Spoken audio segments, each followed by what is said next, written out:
Magandang buhay!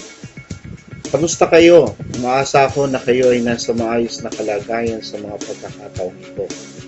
Tayo muli ay mag-aaral sa ating edukasyon sa pagpapakatao para sa grade 9 at ang ating module 11 ay patungkol pa rin sa lipunang pang-ekonomiya, mga naidudulot ng mabuting ekonomiya. Para sa ating ika-4 na linggo, ikalawang aralin. Sa ating pagsisimula, tayo ay magkakaroon ng paunang pagsubok. Piliin ang titik ng tamang sagot sa mga katanungan.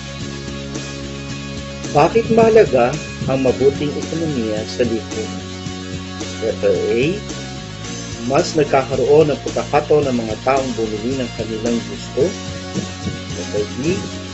Mas maraming napapakinabangan ng mga tao mula sa pamahalaan. Letter C. Mas ginagawa nitong tahanan ang lipunan ng mamamayan.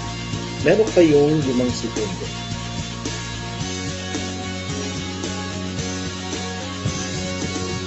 Ang tamang sagot ay letter C.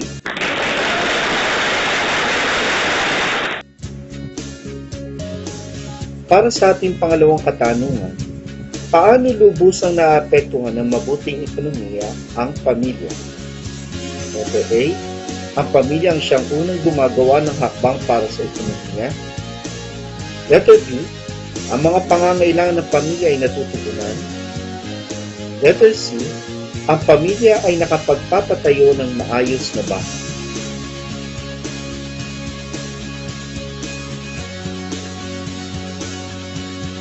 Ang tamang sagot ay letter B. Bakit mahalaga na ang pamahalaan ay maging makatarungan at patas sa pagpapatakbo ng ekonomiya ng bansa? Letter A. Ang mga negosyante ay nahihikayat mamuhunan sa bansa dahil hindi nila kailangan mamuhol ng mga tiwaling opisyal ng pamahalaan. Letter B. Ang mga tao ay matututong maging matapat dahil sa kanilang halimbawa. Letter C. Ang pamahalaan ay magiging maayos ang pakikitungo sa mga taong pinangungunahan nito.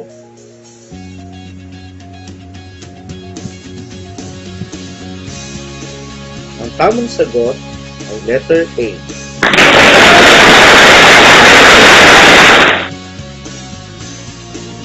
Number 4, sa paanong paraan nagiging kapaki-pakinabang ang paghahanap buhay ng mga tao? Letter A. Natutugunan ang mga pangangailangan ng kanilang pamilya. Letter B. Nakatutupad sila sa kanilang tungkulin sa bayan sa pamamagitan ng pagbabayad ng buwis. Letter C. Parehong tama.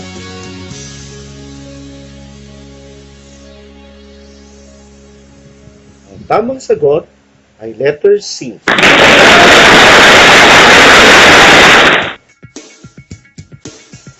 Bakit mahalaga na ang pamahalaan ay may malago at maunlad na kaban ng bayan? Letter A.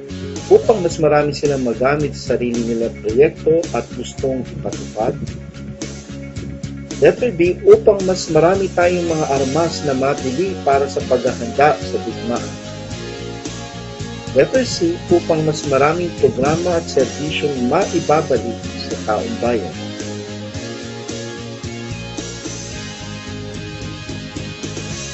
Ang tamang sagot ay letter C. Sa ating pagpapatuloy, ay magkakaroon muna tayo ng balik-aral. Sulat ang titik sa patlang ng bawat bilang kung ito nga ang tinutukoy nito. Pumili ng tamang titik mula sa kahong nasa kanan. Number 1. Binanggit ito ni Santo Tomas de Aquino tungkol sa angkop na pagkakaloob na naaayon sa pangangailangan ng tao.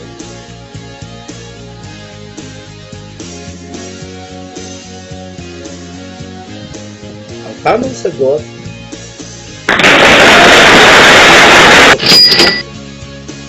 para sa pangalawang katanungan, mas epektibo ito sa larangan ng pagmumudmod ng yaman ng bansa batay sa antas ng pangangailangan at kakayahan ng mga tao.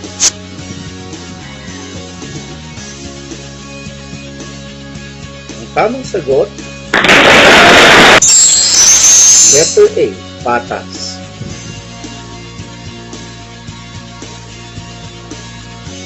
Ito ang layunin ng paghahanap buhay ng mga tao.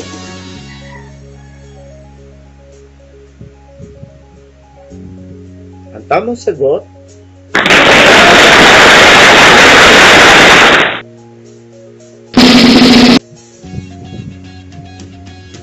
ito ay mula sa Griegong salita na ang ibig sabihin ay pamamahala ng bahay.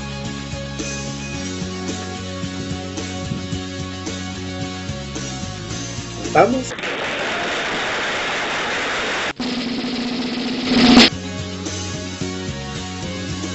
ano uli ang sagot sa number 1? The number 2. Number 4. Next! Iba ka talaga kung nasagutan mo ang lahat ng ito ng tama.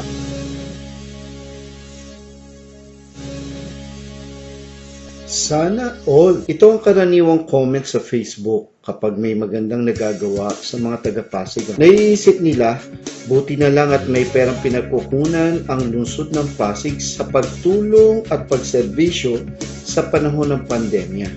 Sana all. Sa iyong pananaw, ano kaya ang mga naidudulot ng mabuting ekonomiya sa mga sumusunod? Una, sa pamilya. Pangalawa, sa hanap buhay. Pangatlo, sa negosyo. At pang-apat, sa kabuuan sa bansa. Bibigyan kita ng 15 segundo upang pag-isipan ang tanong na ito.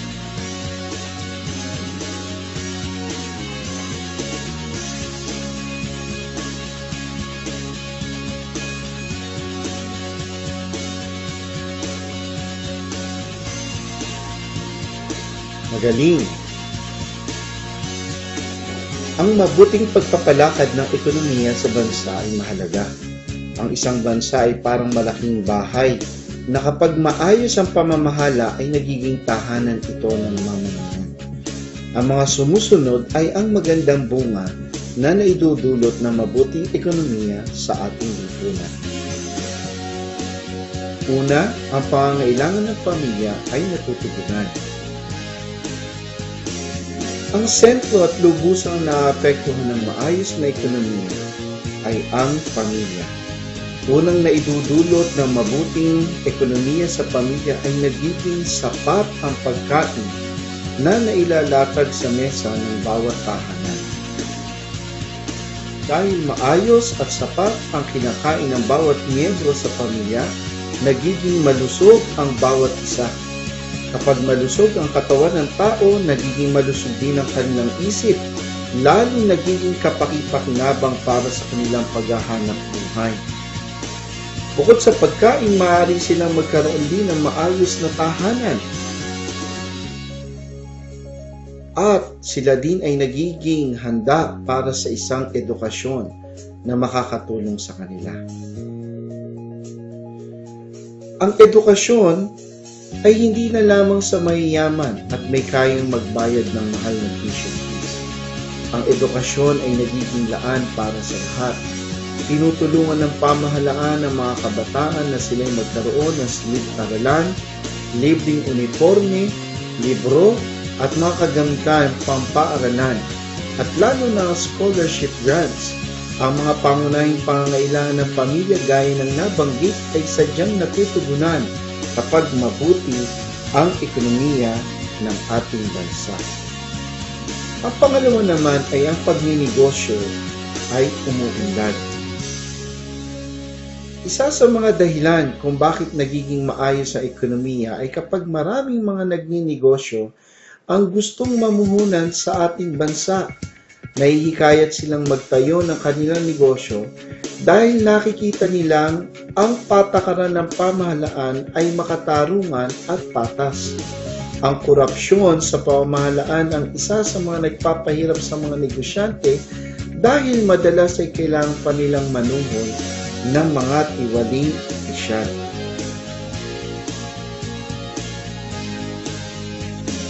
Ngunit kung makatarungan at patas ang pamamalakad ng pamahalaan, ang lahat ng ito ay maiiwasan.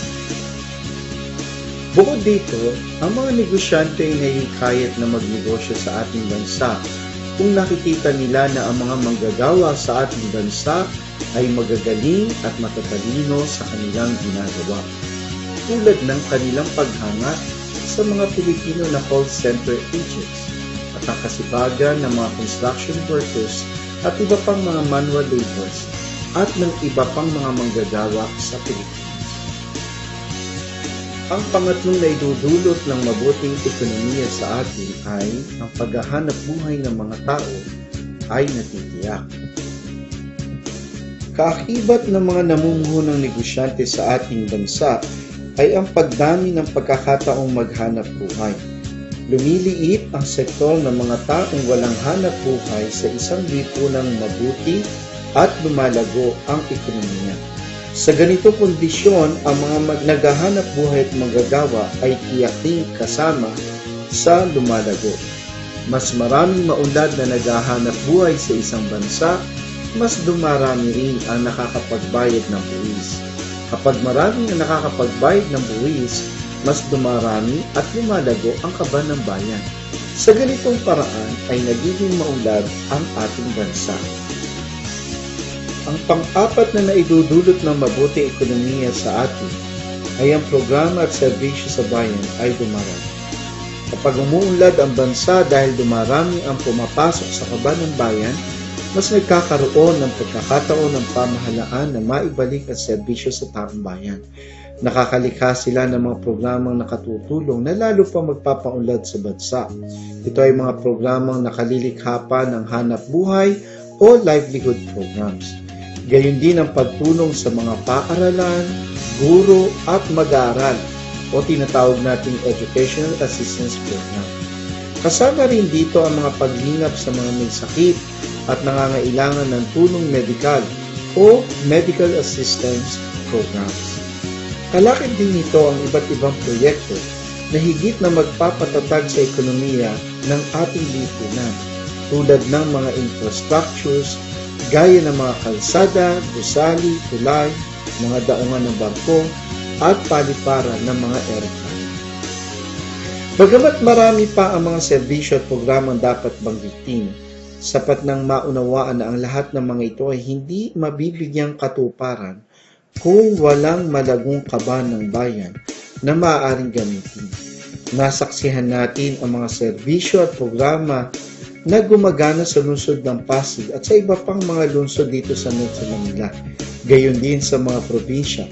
Lalo na ngayon sa panahon ng pandemya, maraming mga ayuda ang naipagkaloob sa taong bayan.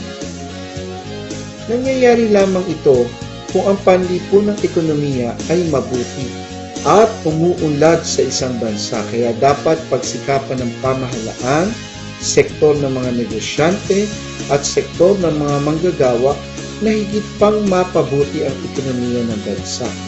Talagang maraming magandang naidudulot sa taong bayan ang pagkakaroon ng isang umuunlad na ekonomiya sa ating lipunan.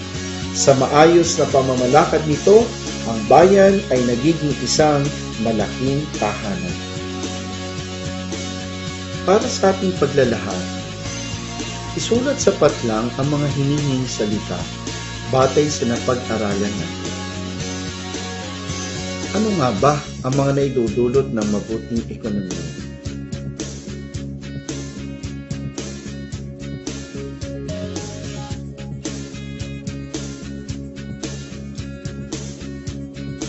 Ang mga sagot